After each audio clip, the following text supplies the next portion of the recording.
to The the National east. Weather Service in Chicago has issued a tornado warning for East Central Will County in northeastern Illinois until 11 p.m. At 10:06 p.m., a severe thunderstorm capable of producing a tornado was located near Manhattan or near Butell, moving east at 25 miles per hour. Hazard: tornado.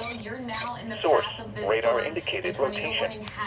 Impact: flying debris will be dangerous to those caught without shelter.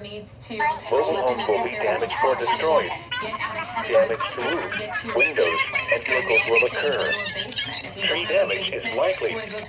Locations impacted include Lanier, University Park, Park Forest, Crete, Beecher, and Steger. Around you. So in an interior room, lowest level of your home, perhaps in a bathroom or underneath a stairwell if you have a closet. Those are your safest places to be during a tornado warning. So here we are with this storm cell. Let's track this as it is moving to the east now at 25 miles per hour, picking up just a little bit of speed.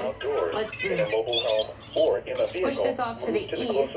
Let me retrack that for you. I'm not finding too much hail within the course of these storms, but make it will be the tornado threat as well as very heavy rain. There have been reports of some flooding out there as well. There you can see that storm. I think it's picking up a little bit of speed though, but as we track this out ahead of